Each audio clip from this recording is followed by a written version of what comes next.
Hey, everybody, and welcome to Hiring to Firing, the podcast. I'm Evan Gibbs, and with me, as always, is my very talented co-host, Tracey Diamond. We're both labor and employment partners at Troutman Pepper. Together, we've dealt with just about every employment issue that there is, everything from hiring to firing and everything in between. We're happy to welcome today's guest, Carol Cookerly, the founder of Cookerly PR, a premier national marketing, PR, and crisis management firm headquartered in Atlanta. Thanks so much for joining us, Carol. My pleasure. So why don't we start out with you telling us a bit about your background, your firm, and what you do?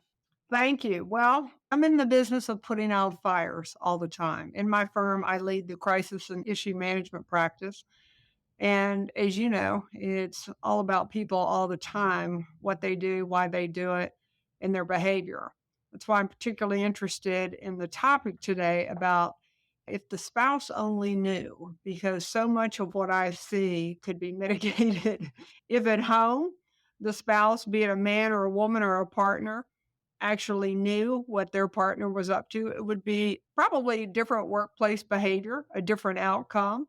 Bad behavior leads to oftentimes bad decisions, and bad decisions often lead to issues that have to be managed, and issues often turn into crisis situations. So if the spouse only knew, I might be out of work, because if you follow that progression, that's how all the work comes my way. Yeah, that's right. Well, be careful what you wish for. You and us both, Carol. This is a particularly great timing because we just recently did an episode on the Real Housewives of Salt Lake City, and we were talking with our partner, Abby Hazlitt, about the importance of companies working with crisis management firms when there's a government agent calling and potentially it gets out into the media that, either the company's being accused or an employee of the company is being accused. So really nice to meet you. Thank you very much.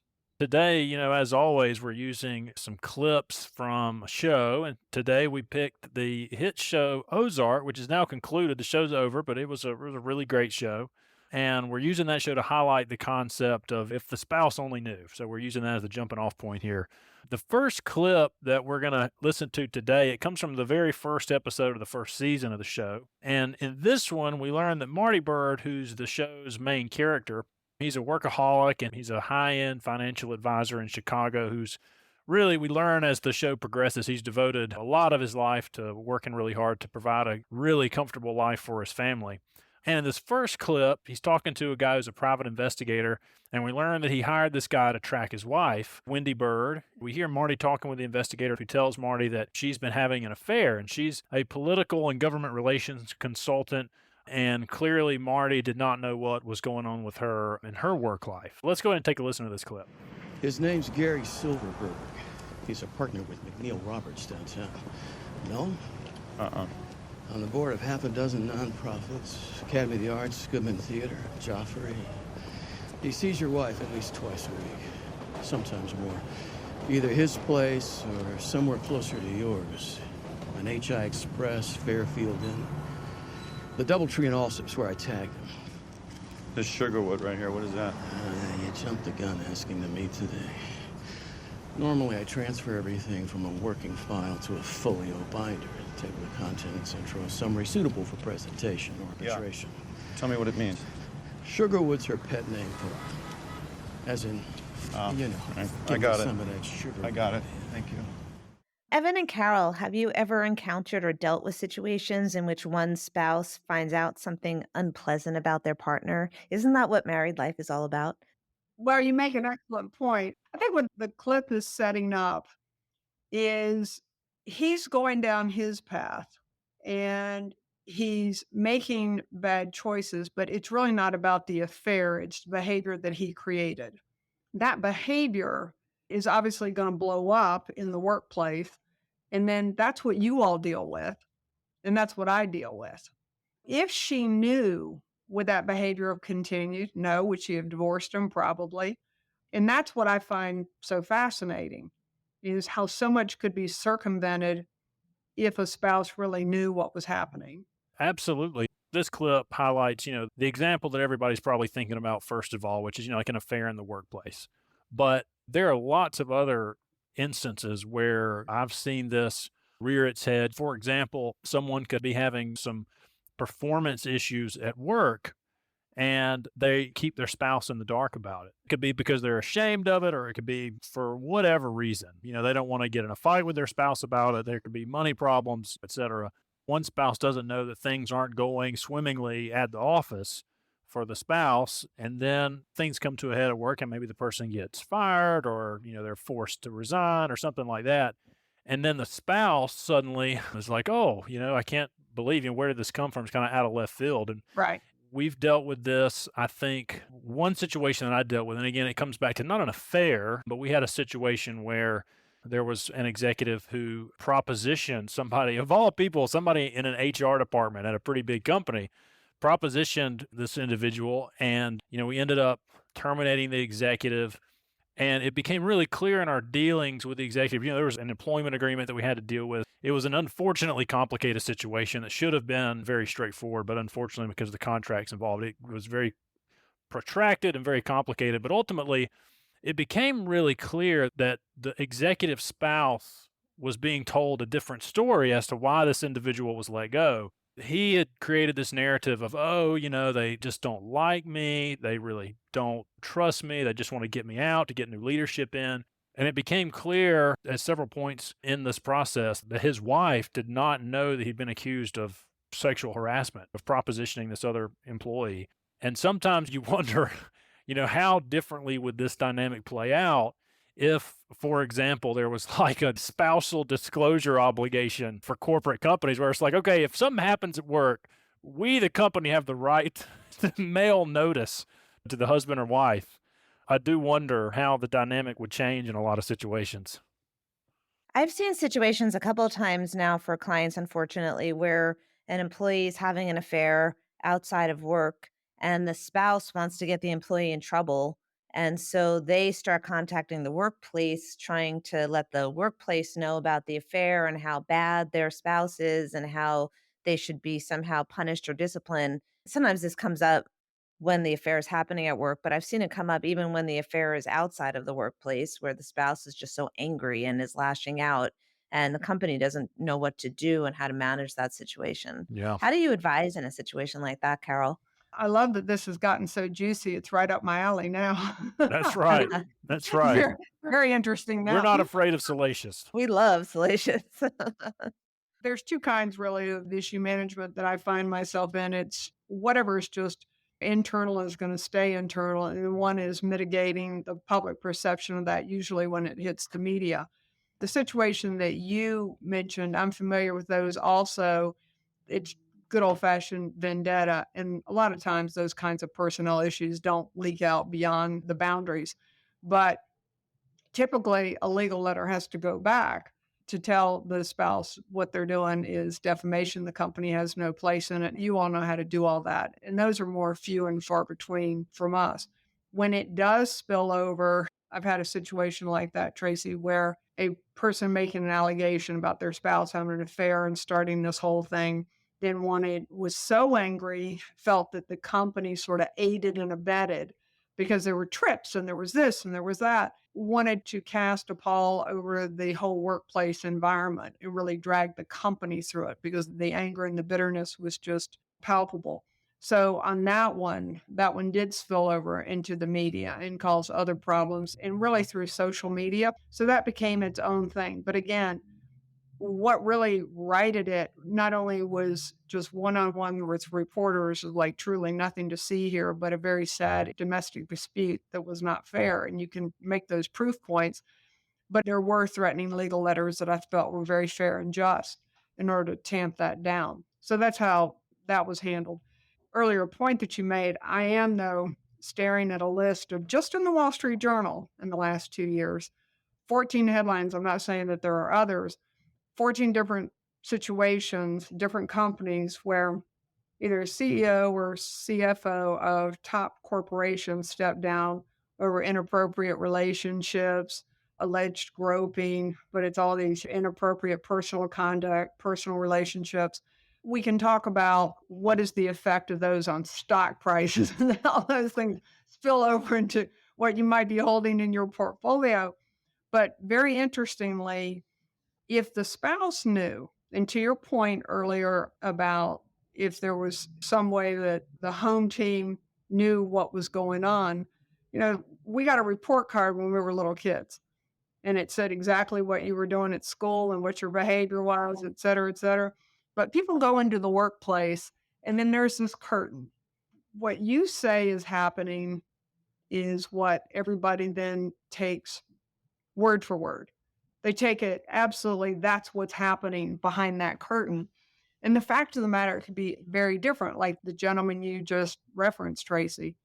My interest has always been, if people knew better, then how can you write something that is going very wrong, that's impacting a company to the negative?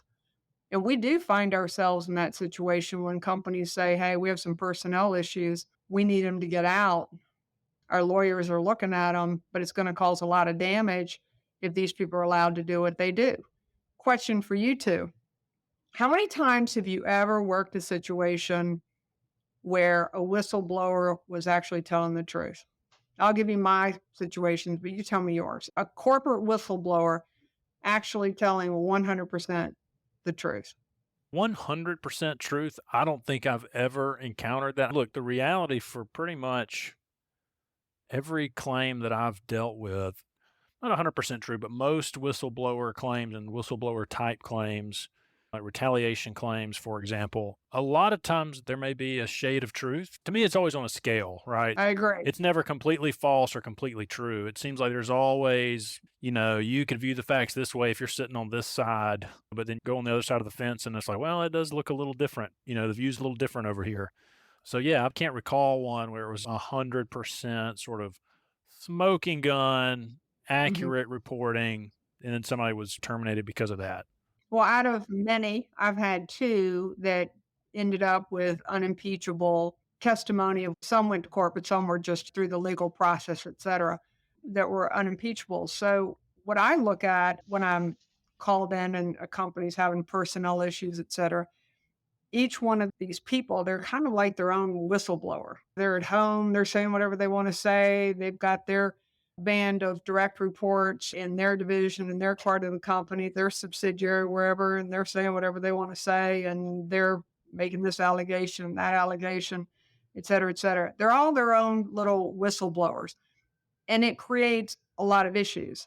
So it's not only as it morphs and our topic morphs, it's not only just if the spouse only knew, it's what if correct information got to all those people as well.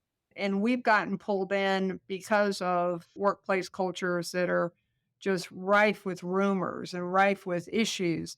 And it's how do you stop all those fiefdoms, which are really, to me, fiefdoms of so-called whistleblowing that are not built on facts. They're built on the world as this person wants to see it, or their ego is driving them, or whatever their agenda is. So I find that all very interesting. And I think that it overlays with you all exactly because you're coming in usually at the breaking point. Yeah, that's absolutely right.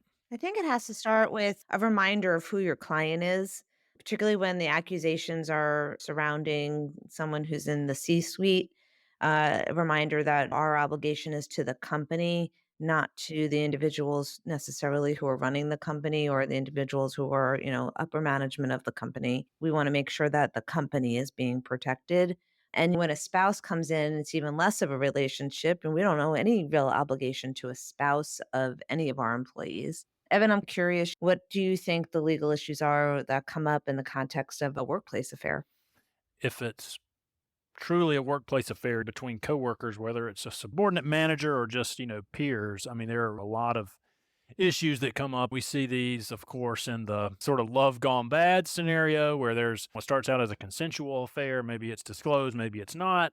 But then the relationship sours, and then you have hurt feelings on one side or the other, and you may have allegations of harassment. And then, of course, it gets really thorny in the context of a subordinate, having an affair with a manager. That can create direct liability for the company if there were favors granted or withheld. Of course, that's just kind of a nightmare when you get into those situations. The legal issues are legion. There's just so much to wade through in those situations.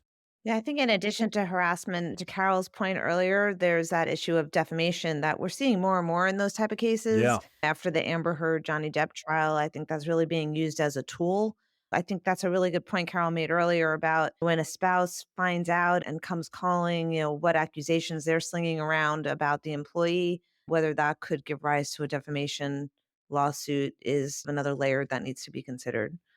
Yeah, absolutely. There are so many personnel issues within companies, especially at this time where, in my opinion, people are looking for ways to be offended so that then they can take action of some type or another. I'm dealing with a lot of that stuff right now. It feels that way sometimes. Sure does. It really does. But if the partner or if the spouse knew or whomever, I get it's human nature to want to build yourself up, to want to be more important maybe than you are. I'm sure that we're all guilty of that. Let's just put that there at some level. But at some point, it does become damaging. And even, for example, in my own company, I know from when we have parties or get togethers and the spouses, male or female, show up, I can tell who's distant. I can tell who has a little bit of something, something, it just doesn't feel quite right. They're finally meeting the villain. Yeah, that's it. That's it. And so I had a situation where an employee for a long time, crazy about the young gentleman. And with those little kids, I would always say, hey, why are you still here? Why are you still here? Why are you still here? Why are you still here? In the evening. And I would just be like, why are you still here? Wanted to be a coach. He would say, well, I don't need to leave till 5 o'clock. And I was, well, why don't you leave at 3? Then you'll get ahead of traffic. I mean, this went on forever. I just didn't ever understand why I was there so late in the evening. Anyway, after many years, he resigned and it got back to me. His wife was thrilled that he would have more flexibility. And I couldn't stand it. I called him on it. I said, after all these years of me saying, why are you still here? He was embarrassed. He tried to talk his way out of it, but I had this aha moment. It's another situation. That's why she never sought me out at a party and asked me one question or tried to make conversation. You know what you know. The signs in anybody's workplace are pretty obvious by the way that they interact with other people, whether they record things that happen in the workplace and to themselves, and also what their impact is on that company. It's always obvious whether they're reading it correctly or whether they're building up an internal narrative of greatness. And so that's problematic. Yeah. But that gets into that whole psychological aspect of managing people that's very interesting. No, that's right. So, what do you do when you're a supervisor and you find out that an employee's hiding something from their spouse, whether it's financial issues or an affair or something like that? Do you think that the supervisor has any obligation to the spouse or to the company to disclose it to anybody? Oof. I think the company doesn't have a legal obligation, I think, to disclose anything to a spouse. I think that there may be some individuals that feel morally or philosophically, inclined to do so. And I think that happens from time to time. I could very well see situations like that occurring, but I think there are very limited situations where the company either is permitted or certainly required to communicate anything to a spouse. Yeah, I think that's treading on some dangerous territory if a company's going to get in the middle of a spousal relationship. Yeah. We're very careful in crisis situations to not cross those lines. I can give you a number of really high profile situations where we actually knew what had actually happened in different cases, but for peace and harmony and the respect of minors and others, couldn't let that get out, wouldn't even leak it no matter what.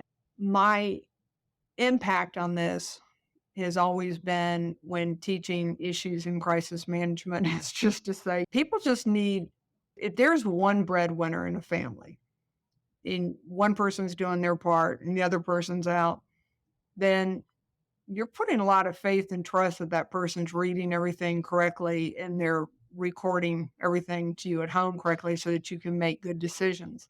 I just tell people that you might want to ask questions and try to be objective on everything you hear. It's hard when you love somebody, but is a company ever going to breach that relationship? No. But I think individuals can pay better attention. Yeah, but I think that if we were to, let's say, have a law that required a company to disclose, that's really treading into some thickets there. I wouldn't want a company's obligation to reach inside a personal relationship. I see that creating all sorts of problems. Yeah.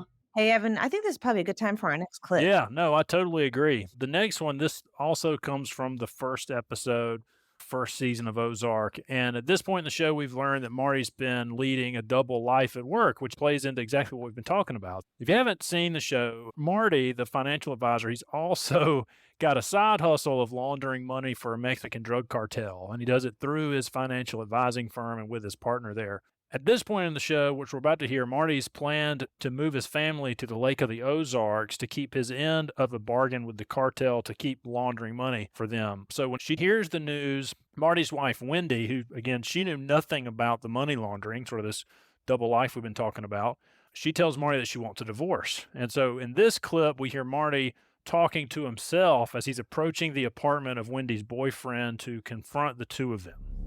22 years, never cheated, not once. And I had the chance more than a few times. I never, ever took it. Instead, I worked. Came home, went to bed, got up, did it all over again. Not good enough, huh? Now you want to try to take our money? You want a divorce? I will show you the meaning of ugly. You will lose. I will lure it up. I will dig in. Okay, and that sound that we heard at the end of the clip is Wendy's boyfriend hitting the street after being thrown out of his high-rise apartment by one of the Mexican drug cartel members. So that's definitely a case where an undisclosed professional engagement had some real sort of bleed over into the personal lives of the family there, because Wendy had no idea about the money laundering, and so that's obviously changed the dynamic of their relationship just a little bit. It's also a great teaser for what the rest of the series was going to be like, right? Yeah, that's right. It was a great show. I really enjoyed watching that one. I found it a little tough early on. Somebody got dipped in acid. That didn't bother my spouse, but it bothered me. I was like, okay, I think this is a little bit too rough for me. Yeah, it's an intense show. It was pretty brutal. Luckily, I've never had a situation where a spousal dispute turned into someone being done away with in a bowl of acid, but sometimes spousal disputes definitely spill over into the workplace. Sometimes there's a spouse in a messy divorce and they call the spouse's employer and demand answers to questions or even show up at the workplace. I know of a situation where it turned actually into a violent situation. What should a company say to the spouse if the spouse walks up to the reception desk making all sorts of demands? Yeah, I did actually deal with a situation like this one time. It was almost exactly this very situation. The client called and was frantic, like, oh my gosh, there's a spouse here that's demanding to see not the spouse, but one of the coworkers. And they were like, what do we do? And I was like, well, you've got to, first of all, call security, building security, and just tell them that, that's not company policy, that we don't permit non-business guests on the premises behind the reception desk, and have security escort this person out of the building. So that's what ended up happening. And it was, a lot of drama around it. I was not there in person, but it was reported to me there was much wailing and gnashing of teeth that occurred. And so those things absolutely happen. I think it's a good reminder of the importance of no visitor policies if your organization is the type of organization where that makes sense. Obviously, you're not going to have a no visitor policy in a retail environment, for example. But if it's not a customer facing environment to have a no visitor policy, there's lots of reasons to have that. And this is one of them. Yeah. Yeah, Tracy, one thing I've found interesting in the work that I do is it's a lot easier to handle an angry partner or spouse that comes in and it's sort of a direct hit. I demand to see so-and-so or, that you can kind of work with. What is really difficult, especially if the company is in a regulated industry, is if the person makes himself or herself an opponent of whatever project their former spouse or partner was working on. And they create groups and then they start spreading misinformation. Vendettas are tough things. In my world, it's always, what did you know? When did you know it? What did the company know? When did they know it? That's kind of always a theme within the crisis world. it also makes you wonder, what if the spouse knew and knew it in a timely manner? Would any of these other things happen? When we think about all the limitations of what companies can't share and why people that are in a domestic situation with someone who's in employment, what they can't know or what we can't share, is there anything innovative out there that would shed some light on what's going on behind the curtain so someone could gauge whether what they're being told is true or not true? Or is that just a fantasy of mine that'll never come true? I think it may be a fantasy. Oh, look, if there's a litigation, let's say there's a divorce, there may be the ability to subpoena employment records. So, in that sense, the spouse may be able to get some information, but there has to be a legal reason. And you need to follow the rules in terms of how to issue that subpoena. And it's done in due course, not because you walk up to the reception desk and start yelling and screaming. Yeah. I see. So basically, if the boss doesn't take any dinner invitations, you might not be getting the whole story. And even if they do, you might not get the whole story. That's right. This sure has been a fun one. Yeah, it really has been. Thanks so much for joining us today, Carol. We really appreciate your insights. It's been an interesting conversation. Listeners, thanks for joining us for this installment. And please be sure to subscribe to the podcast. We're available on all the major platforms. And leave us a review letting us know how much you enjoy the podcast and how much you love the sound of our voices.